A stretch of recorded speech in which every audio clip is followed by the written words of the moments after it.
ఇల్లు కట్టి చూడు పెళ్లి చేసి చూడు అనేటిది తెలంగాణలో అందరూ చెప్పుకునేటి సామెతే.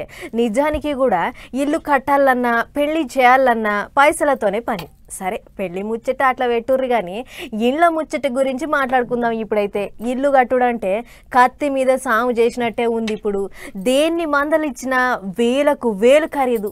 అసొంటి ఇయాల గవర్నమెంటే పేదోళ్లకు ఇల్లు కట్టించేటి కార్యం ముంగటేసుకుంది అన్నట్టు రాష్ట్రంలో తొలి ఇందిరమ్మ ఇంట్లో పాలు వంగిచ్చేటి కార్యానికి సీఎం సార్ పోయిండట. మరి ముచ్చటేందో అరుసుకోవాలి కదా. చలో, భద్రాద్రి కొత్తగూడెం జిల్లాలో తొలుత ఇందిరమ్మ ఇంటికి రిబ్బన్ కటింగ్ అయింది. కుర్దు సీఎం సారే వచ్చిండు కూలాడు పెట్టేటి కార్యానికి. కట్టింది ఎక్కడంటే చంద్రకొండ మండలంలో ఉన్న బెండాలపాడు ఊళ్ళే.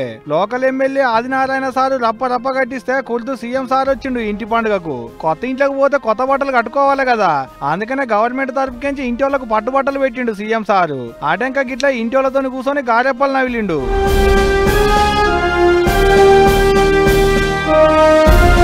బుడ్డోని చూడంగానే అలా మనవన్ లెక్కన అనిపించినట్టున్నది సీఎం సార్కు. పాయలం కొద్దిగా గారెలు తినిపించిండు. బయటకు వచ్చి ఇట్ట ఇంటితో ఫోటోలు దిగి బొడ్రాయి ఇక్కడ దండం పెట్టుకున్నాడు. ఆడికెంచి అసుంట పోయి ఆ ఊళ్ళో ఇంకా కట్టాల్సిన ఇండ్లకు శంకుబండల పరదాలు గుంజిండు సీఎం సారు. అటెంక గిట్టగా ఊరి పబ్లిక్ తోని ముచ్చట్లు. మరి మీ శాఖ మంత్రి ఇవాళ మీ అందరి కోసం ఇల్లు కట్టించిండు. ఖమ్మం జిల్లా నుంచే మంత్రి ఉన్నాడు, మీ అందరికి మంచి చేయాలని చేసిండు. గట్టిగా సప్పట్లు కొట్టురి. ఈ గూడెంలో సప్పట్లు కొడితే పక్క గూడెం వాళ్ళకి ఇల్లు ఇస్తాడు సారు.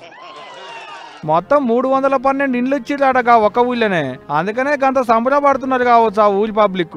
మరి చిన్న ముచ్చట్న పైలట్ ప్రాజెక్టు కింద సెలెక్ట్ అయిన ఊళ్ళలో జోరున్నది ఇందిరమ్మ ఇండ్లది. వంటర్లా జగిలి బెడ్రూమ్ బాత్రూమ్ అంతా 5 లక్షలనే. ఇంటికో 5 లక్షలు ఒకటే కాదు, ఓ 40 టన్నుల ఉష్క కూడా పిరిగానే ఇస్తుంది సర్కారు. ఇక ఈ ఇండ్లు కట్టుడు అయిపోగానే రెండో తడవ కింద ఇగింత మందికి ఇండ్లు శాంక్షన్ చేస్తారట.